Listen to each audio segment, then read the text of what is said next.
and brilliant natural diamond jewelry for the woman who shines the brightest. Nuva by Mine from Malabar Gold and Diamonds. Shine out loud.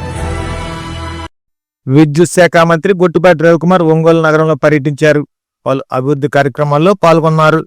ఈ సందర్భంగా మంత్రి గొట్టిపాటి వెంకటేశ్వర కాలనీలో 4.80 కోట్ల వ్యయంతో నిర్మించిన 33/11 kV substation ను Ongole MLA Damachala Janardhan, SN Padu MLA BN Vijay Kumar, collector Tameem అన్సారీతో కలిసి ప్రారంభించారు.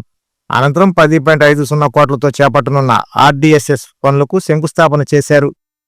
అనంతరం హౌసింగ్ బోర్డు కాలనీలో 3.80 కోట్ల వ్యయంతో కొత్తగా నిర్మించనున్న 33/11 kV సబ్స్టేషన్ కు భూమి పూజ నిర్వహించారు. ఈ కార్యక్రమంలో మున్సిపల్ అధికారులు, ఆర్ఈసీ ఇంజనీర్లు, టీడీపీ నాయకులు, కార్యకర్తలు పాల్గొన్నారు.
సుపరిపాలన తెలుగు అడుగు కార్యక్రమం ద్వారా నేను స్థానిక శాసనసభ్యులు దామచర్ల జనార్దన్ గారు అట్లానే విజయ్ కుమార్ గారు ఎమ్మెల్యే గారు మేమందరం కూడా ఇక్కడికి వచ్చాము.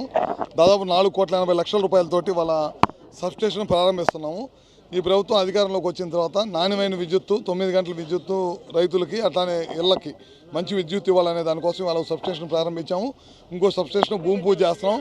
అదేవిధంగా టౌన్లో ఎప్పటి నుంచో ఏలాడతారు వైర్లు ఇబ్బందిగా ఉందని మెయిన్ సెంటర్లో చెప్తామే ఇప్పుడు ఆర్డీఎస్ఎస్ కింద దాదాపు 250 నుంచి 260 టవర్లు వేసి హైట్లోకి తీసుకెళ్తున్నాం. అవన్నీ కూడా వాళ్ళు శంకుస్థాపన చేస్తున్నాం. తొలడుకు సుపరిపాలన కార్యక్రమం ద్వారా పొద్దున్నే 2-3 వార్డుల్లో ప్రజలను కూడా కలిసాము. గ్యాస్ ఏ విధంగా అందుతుంది, పిల్లల చదువు కోసం తల్లికి వందనం కార్యక్రమం ద్వారా అందరికీ కూడా డబ్బులు వేసాము. ఏ విధంగా వెళ్తున్నాయి, రాబోయే రోజుల్లో తొందరగా గ్యాస్ ఇస్తున్నాము. ఈ బస్సు ఉచితంగా బస్సు ప్రయాణం ఇస్తాము. పెన్షన్లు చాలా పెద్ద ఎత్తున పెన్షన్లు ఇస్తా ఉన్నాం. ఈ కార్యక్రమం ఈ ప్రభుత్వం అధికారంలోకి వచ్చిన తర్వాత సంవత్సరంలోనే ఏదైతే ఎలక్షన్ ముందు హామీ ఇచ్చామో అన్నింటినీ ఒకదాని తర్వాత చేసుకుంటా ముందుకెళ్తుంది ఈ ప్రభుత్వం. తప్పుడు కేసులు ఎక్కడ పెట్టదు ఈ ప్రభుత్వం. అసలు కక్షాదింపే చేయదు.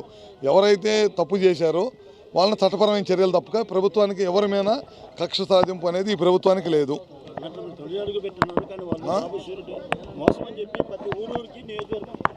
ఎక్కడికైనా ఇక్కడ నుంచి నేను సవాల్ ఇస్తున్నాను వాళ్ళందరికీ. ఎక్కడికైనా మనం చెప్పిన పథకం చేయలేదని వాళ్ళని ఒక్కసారి ఎక్కడైనా చెప్పనని చూద్దాం.